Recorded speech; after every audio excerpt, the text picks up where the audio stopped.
Nous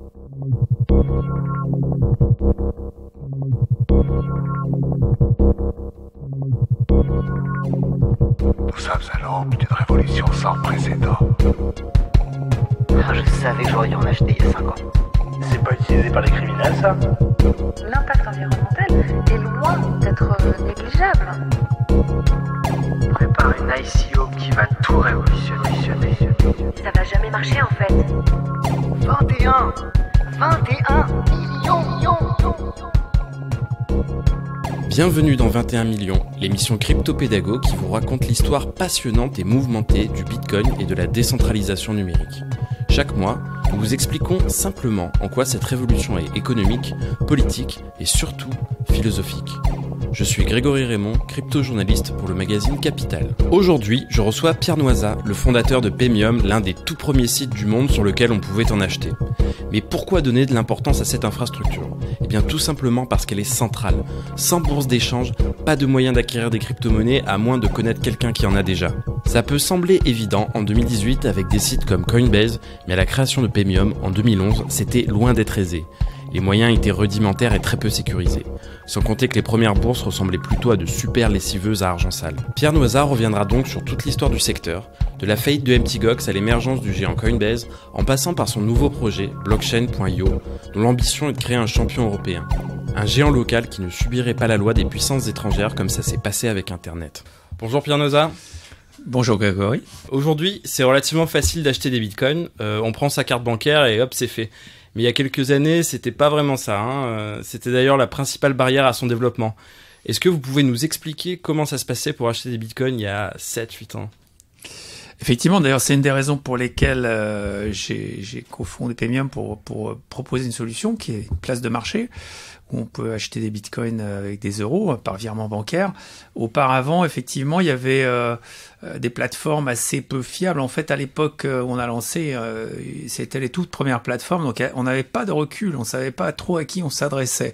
C'était ça le principal problème, en fait. Donc nous, on essayait d'être visible, mais c'était difficile à l'époque parce que les médias donnaient pratiquement aucune place au sujet. Moi-même, j'avais essayé de contacter des médias ou des influenceurs, mais avec zéro succès à l'époque. Donc c'est vrai que c'était une vraie difficulté pour quelqu'un qui voulait se lancer, ce qui d'ailleurs a donné lieu à des initiatives assez marrantes. Je me souviens notamment des BitBill. Je sais pas si tu te souviens de ça, mais c'était des bitcoins sur des cartes. En fait, c'est un peu le principe d'une carte à gratter. Finalement, on cache la clé privée derrière quelque chose. Et c'était format carte bancaire. C'était assez bien fait. Et je me souviens même d'avoir acheté pour 10 € un bitcoin sur une BitBill à l'époque. Mais ça s'est arrêté. C'était un jeune d'université américaine qui avait lancé ça, et puis ça s'est arrêté parce qu'il a dû réaliser que c'était, encore une fois, il était money transmitter, enfin qu'il avait besoin d'une licence pour faire ça. C'est comme les Kazakhstan Coins aussi, c'est qui était une autre du même genre, une autre initiative du même genre. On pouvait acheter donc des bitcoins physiques. Et donc ça se faisait la main à la main. Il n'y avait pas besoin d'application. C'était quasiment au café qu'on pouvait faire ça. D'accord, mais l'usage de la carte bancaire, du virement bancaire pour acheter un bitcoin, ça arrivait beaucoup plus tard. Non, là on parle carrément de les tout débuts, c'est 2010 en fait, 2010-2011 avec Mt. Gox et nous en fait, et BTCE, les 3 premières plateformes qui permettaient de faire ça par virement bancaire. Donc c'était les débuts. Alors ce qui est rigolo, c'est qu'à l'époque en fait on utilisait ces plateformes utilisaient des comptes bancaires qui n'étaient pas dédiés, qui étaient juste des comptes bancaires de la société où les fonds arrivaient, les fonds des clients arrivaient, ils étaient poolés, donc ce qu'on appelle, ils étaient mélangés dans un compte unique. Et maintenant, il y a des choses un petit peu plus sophistiquées, disons, qui sont mises en place. D'accord. Et pour Paymium, est-ce que ça n'a pas été trop difficile de traiter avec les banques au début ? Par exemple, si je fais un virement vers Paymium dans le but d'acquérir des bitcoins, est-ce qu'il n'y avait pas un risque que l'opération soit refusée par la banque ? Oui, certainement. Il y a eu des cas de comptes bancaires fermés. Enfin, moi, j'ai entendu parler de comptes bancaires fermés pour des particuliers et pour des sociétés. Nous-mêmes, Paymium, on a dû faire face à ce genre de situation aussi dans les 6 ans notre existence. Donc oui, les banques restent, surtout les banques françaises, restent particulièrement... il y a qu'à voir les déclarations d'un dirigeant d'une grande banque française récemment pour comprendre qu'il y a vraiment un gros effort d'éducation à faire au niveau des dirigeants des banques. Là, pour situer, on parle du directeur général de la BRED, dans sa tribune dans les Échos. Je crois que c'est ça. Revenons un peu à nos moutons et donc à l'histoire passionnante des plateformes d'échange. Au début de l'histoire de Paymium, donc en 2011, c'est ça, l'un de vos principaux concurrents, c'était ni plus ni moins Mt. Gox, donc une boîte un peu mythique dans l'histoire du Bitcoin. C'était une bourse d'échange japonaise qui captait jusqu'à 80% des échanges mondiaux à son pic. C'était pas trop dur de lutter contre un tel colosse, et déjà pourquoi un tel succès? Alors c'est très simple. D'abord on a lancé effectivement une plateforme d'échange parce que on a réalisé qu'il y avait un grand vide. À part Mt. Gox, il y avait personne en fait quand on s'est lancé. Ça c'est la première observation. La deuxième observation, c'est qu'on a bien vu que Mt. Gox faisait n'importe quoi au niveau de la connaissance du client. C'est-à-dire qu'en gros il prenait n'importe quel argent de n'importe qui, et ce qui leur a permis de croître très rapidement. Parce que c'est vrai qu'au début, autant aujourd'hui ça s'est beaucoup normalisé, au début effectivement ça a attiré forcément l'attention de gens pas forcément très recommandables, et donc ça a permis, ça a été une machine à blanchir de l'argent, je pense, Mt. Gox à ses débuts, et on n'a pas voulu, nous chez Paymium, suivre cette route par conviction. On s'est dit c'est pas fait pour ça Bitcoin, c'est pour l'inclusion financière, c'est pour proposer une alternative aux monnaies traditionnelles, c'est pas pour être un outil de blanchiment. Donc on n'a pas copié. Autant il y a des plateformes aujourd'hui qu'on a envie de copier pour certains aspects, autant Mt. Gox on n'a jamais eu envie de faire comme eux. En plus, comme eux, je devrais employer le singulier, comme lui, parce qu'il était tout seul. C'était un des problèmes de Mt. Gox, c'est que c'était un one man show avec son fondateur. Donc c'est pas très étonnant donc que tout ça ait fini assez brutalement.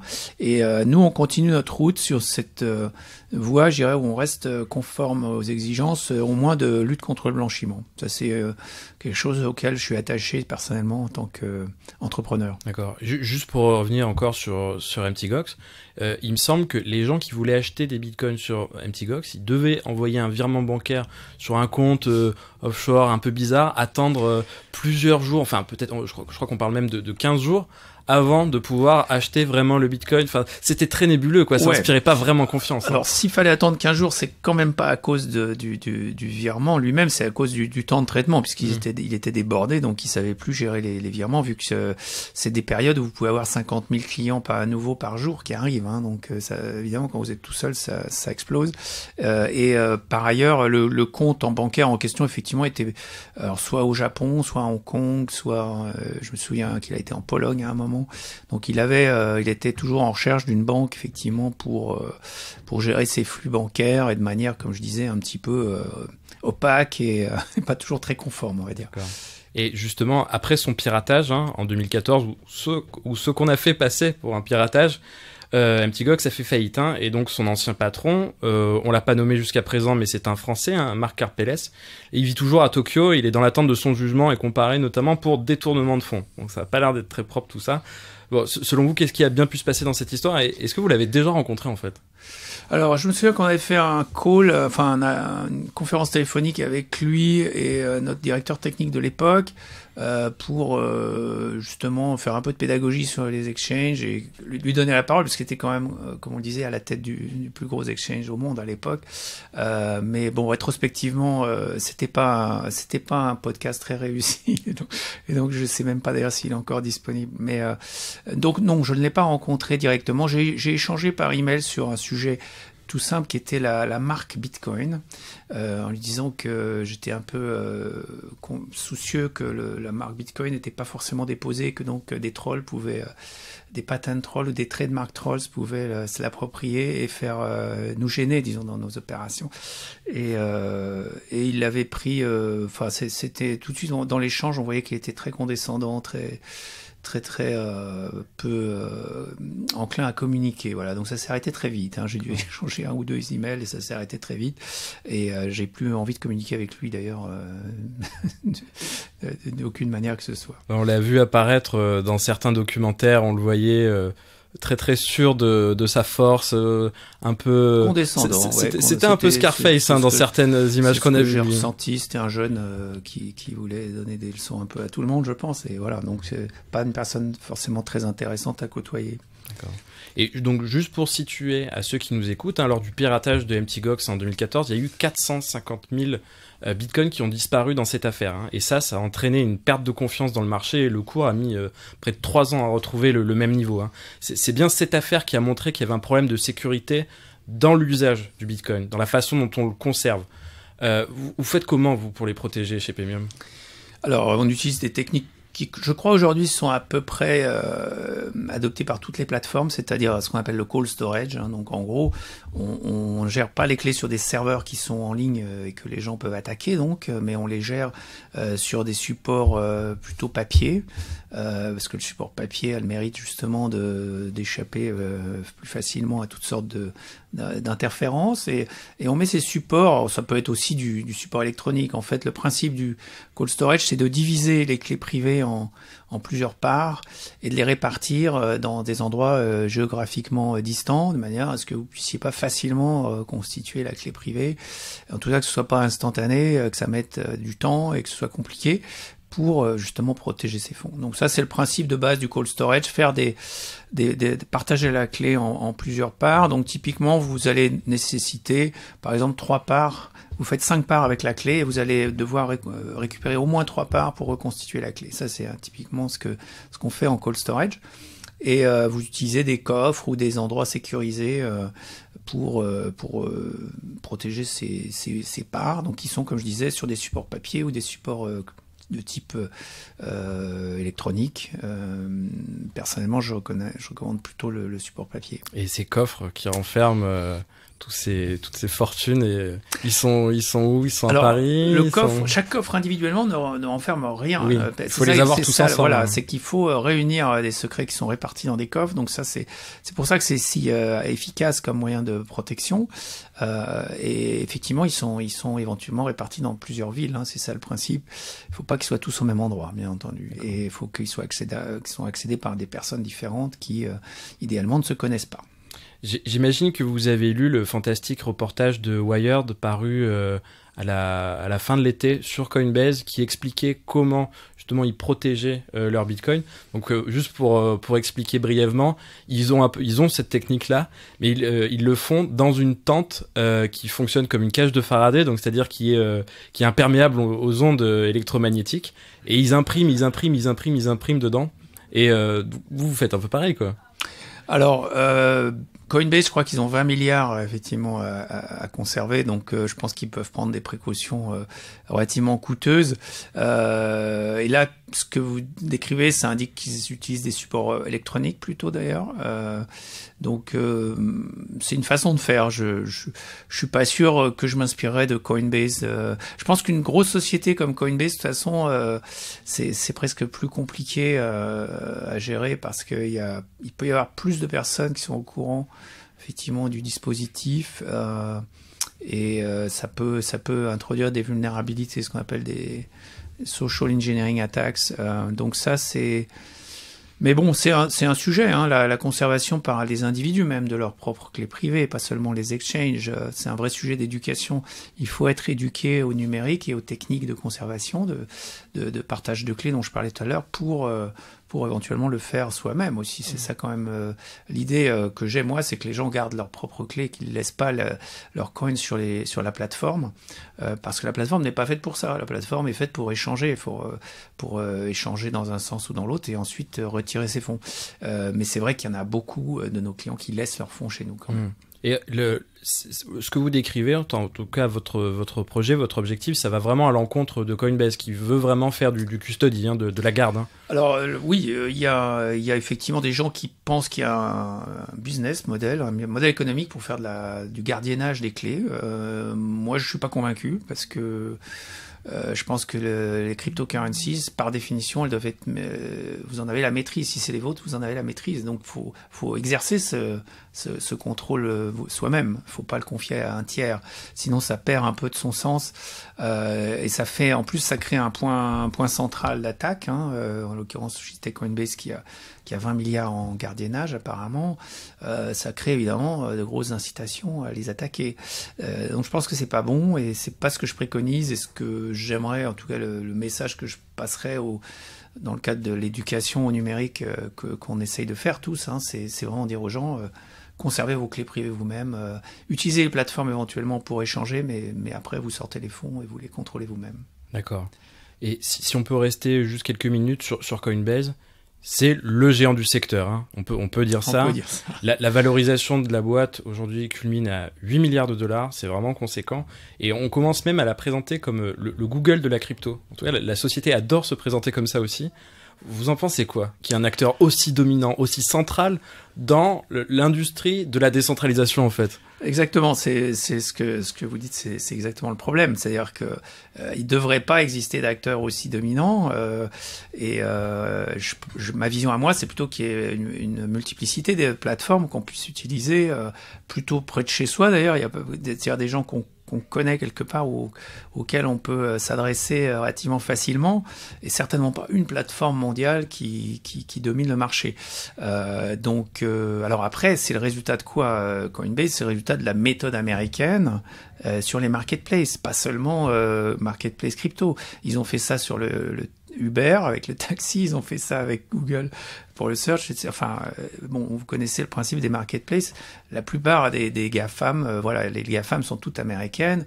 Donc, il y a bien un mécanisme de financement de ces boîtes-là. Je rappelle quand même que Coinbase a levé 200 millions, je crois, à date, et on parle de plusieurs centaines de millions encore de levées prochainement. Donc, clairement, ils savent financer des champions locaux. C'est ça la force des Américains.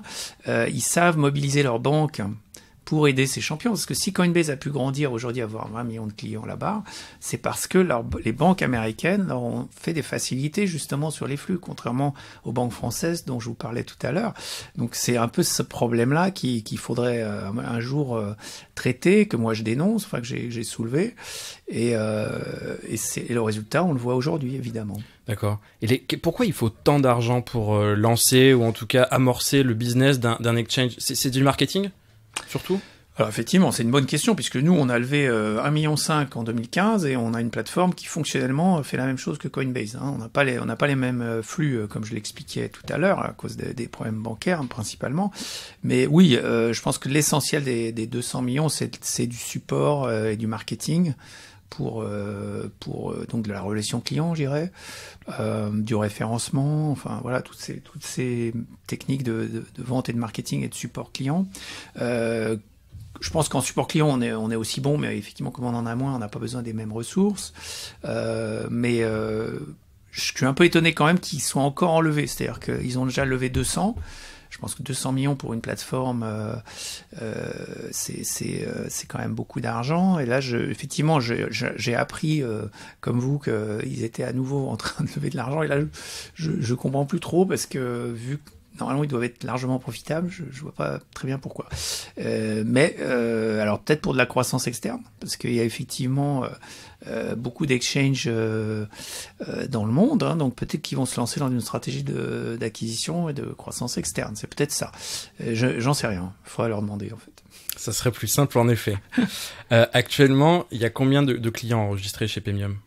Alors nous, on a à peu près 200 000 clients et je dirais que les clients actifs, ça va être typiquement entre 10 et 15% dans un mois donné pour faire réaliser au moins un échange dans le mois, puisqu'il y a effectivement des clients qui viennent chez nous pour acheter des bitcoins et qui après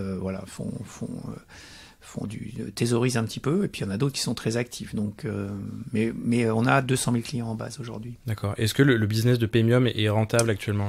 Alors, il est rentable, mais il n'est pas suffisant, je dirais, par rapport à nos plateformes, aux plateformes concurrentes dont on parle. Donc, notre objectif, c'est clairement d'acquérir entre 1 et 2 millions de clients dans l'année qui vient, de deux manières. Avec le lancement d'une plateforme crypto à crypto, qui est blockchain.io. On allait y venir. Et sur Paymium, spécifiquement, rajouter le dollar, le yen et la monnaie coréenne, Korean Won, pour justement adresser l'ensemble du marché des conversions Bitcoin vers fiat currencies, via monnaie traditionnelle. Parce qu'aujourd'hui, avec l'euro, l'euro représente moins de 10% en fait des échanges en Bitcoin, Bitcoin monnaie traditionnelle. Donc, on adresse clairement qu'il nous reste 90% du marché à adresser. Donc, on a clairement ce travail-là à faire sur Paymium, et ça, c'est pour début 2019 qu'on va rajouter dollars et yens notamment. D'accord. Donc vous disiez succinctement que vous étiez actuellement en train de préparer une nouvelle aventure, vous êtes en train de lever des fonds même pour créer une nouvelle plateforme d'échange baptisée blockchain.io. Alors à quoi elle va servir étant donné que vous aviez déjà Paymium ? Alors Paymium, comme je le disais, c'est juste une paire d'échanges aujourd'hui, Bitcoin Euro, donc c'est une plateforme qui est, je dirais, spécialisée sur l'échange fiat, spécialisée au sens technique parce qu'il y a une interface bancaire, et au sens surtout réglementaire, c'est-à-dire que du coup elle a des obligations pour opérer en Europe vis-à-vis des directives sur les services de paiement. Ce qui n'est pas le cas de blockchain.io, qui va être une plateforme uniquement crypto à crypto, sans monnaie traditionnelle, et qui donc n'est pas régulée au sens des services de paiement, et qui donc peut opérer différemment et avec, je dirais, plus d'agilité du coup, puisqu'on n'est pas contraint par les frictions avec le système bancaire traditionnel. Donc c'est la raison principale pour laquelle on lance ce blockchain.io, c'est être un peu libre de nos mouvements par rapport à la fois à la réglementation qui n'existe pas, elle se met en place, mais concrètement aujourd'hui elle n'existe pas, et puis pas d'interface bancaire, on est uniquement sur les blockchains. Donc c'est pour ça qu'il y a blockchain.io. Alors cela étant, les clients pourront transférer des bitcoins d'une plateforme à l'autre pour utiliser les deux plateformes, et notamment sortir en euros ou rentrer en euros si ils sont débutants, je dirais, dans l'écosystème. D'accord. Et juste histoire de comprendre, si je veux acheter des bitcoins sur Paymium, qu'est-ce qu'il faut que je donne comme renseignement ? Un justificatif de domicile Alors aujourd'hui, c'est une pièce d'identité, un justificatif de domicile, effectivement. Je pense que ça va évoluer. On est en train de basculer sur pour l'année prochaine, je pense que ce sera un peu simplifié. Mais aujourd'hui, c'est encore effectivement une pièce d'identité, il y a un justificatif de domicile. D'accord. Et sur blockchain.io, ce sera... Blockchain.io, ce sera plutôt une pièce d'identité et un selfie, quelque chose de plus moderne, j'ai envie de dire. Et ça encore, c'est c'est grâce au fait qu'on n'aura pas d'adhérence avec le système bancaire traditionnel, qui lui est sur plutôt des méthodes de connaissance du client plutôt anciennes, plutôt datées, alors que dans l'écosystème, on est plus dans la lutte contre la fraude et le blanchiment, et là, la pièce d'identité et le selfie sont un bon moyen de contrôler ça. D'accord. Et vous avez choisi de faire une ICO pour lever des fonds, c'est-à-dire une levée de fonds via les crypto-monnaies. Pourquoi ce choix et pourquoi ne pas être passé par le circuit traditionnel du capital risque ? Alors l'un n'empêche pas l'autre. En fait, on a été très rapidement sur l'ICO parce qu'en gros, ça va plus vite que le capital risque, qu'une levée de fonds en traditionnel, par augmentation de capital, comme on dit, ou private equity, ou capital risque. Tout ça, c'est la même chose. C'est les émissions d'actions traditionnelles. Donc l'ICO, c'est plus rapide. C'est pour ça qu'on a commencé par ça. Maintenant, on envisage éventuellement de faire aussi un tour de financement par augmentation de capital. Qui fait partie de vos actionnaires ? Il y a bien le fonds de Xavier Niel, c'est ça ? Alors il y a Kima Ventures, en effet, qui est le fonds de Ventures de Xavier Niel, et New Fund, qui est aussi un fonds de capital risque français bien connu. D'accord. Et je voulais vous parler de quelque chose qui va peut-être pas vous plaire, mais le spécialiste du financement des startups, Michel Nison, a écrit fin septembre un billet de blog vous concernant, vous l'avez certainement lu, et il considère que votre ICO, c'est l'ultime recours pour vous relancer. Qu'est-ce que ça vous inspire ? Il nous a pas contacté donc il a fait ça dans son coin, j'ai envie de dire. S'il connaissait le marché des exchanges et les problématiques notamment de relations avec les banques en France, je pense qu'il aurait eu un avis il aurait fait un article plus intéressant. Là, juste dire que, je me souviens plus exactement de l'article, mais en gros dire qu'on avait été moins vite que Coinbase, c'était un peu ça l'article. J'ai envie de le renvoyer à la situation qui existe sur les GAFAM, sur le web en général. La France a réussi l'exploit quand même avec les meilleurs ingénieurs parmi les tout meilleurs ingénieurs sans doute au monde dans le numérique, à n'avoir aucun champion quasiment du numérique, à part quelques exceptions, hein, on parle toujours de Criteo, Blablacar, etc. Enfin, c'est toujours les mêmes, mais qui d'ailleurs en général deviennent américaines assez vite d'ailleurs. Mais globalement, on est passé à côté d'opportunités formidables sur le web. Et j'ai envie de dire que la France essaye de répéter l'exploit sur la blockchain, avec notamment les problèmes bancaires dont je parlais. Hein. D'ailleurs, c'est toujours le problème du financement. Je veux dire, pourquoi les Américains ont fait les GAFAM? Parce qu'ils ont su donner, je dirais, des chèques de 100 millions effectivement à des gens qui ont 30 ans et qui ont envie de faire quelque chose. En France, on n'est pas capable de faire ça. Faut pas se raconter d'histoire. On est capable de lui donner 1 million si vraiment il est très bon, et puis 10 si vraiment il est exceptionnel. Et c'est pas avec ça qu'on fait des champions, parce que pendant ce temps-là, son voisin américain, lui, il a levé 100. Donc à ce régime-là, on n'aura aucun champion sur le web. Et sur la blockchain, c'est la même dynamique que sur le web. C'est encore un réseau sur Internet. Hein. C'est rien d'autre qu'une autre vague, je dirais, de la transition numérique. La blockchain, la blockchain, je devrais dire les cryptocurrencies et les tokens, hein, plus précisément. C'est une nouvelle vague de la transition numérique, c'est-à-dire une nouvelle forme d'argent, de financement, de marketing, qui arrive avec cette nouvelle technologie, mais sur Internet. Donc on est dans la même situation que quand le web s'est développé, mais par contre, au niveau des financements, rien n'a changé. Si vous faites le tour des capitaux risqueurs français, vous allez vous rencontrer les mêmes, parfois ce sont les mêmes qui a 30 ans ou 20 ans, hein, il y en a qui sont là depuis 20 ans, et donc les mêmes causes produiront les mêmes effets.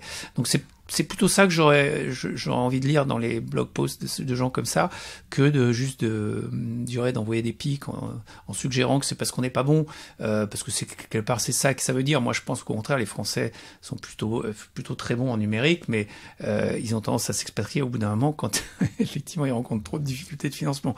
Moi je suis pas là que pour l'argent, je suis aussi là par conviction, donc je reste attaché à développer quelque chose en France. J'ai les problèmes que j'évoque avec vous, j'en ai fait état à tous les décideurs que j'ai pu rencontrer. Et puis on lance Blockchain.io pour tourner autour du problème, hein, finalement. D'accord. Et en quoi c'est intéressant pour un investisseur d'acquérir le token Blockchain.io? Si je comprends bien, il va fonctionner un peu comme celui de l'exchange chinois Binance, donc le BNB, hein, qui permet d'avoir des frais de transaction moins élevés. Est-ce que vous reproduisez le même modèle?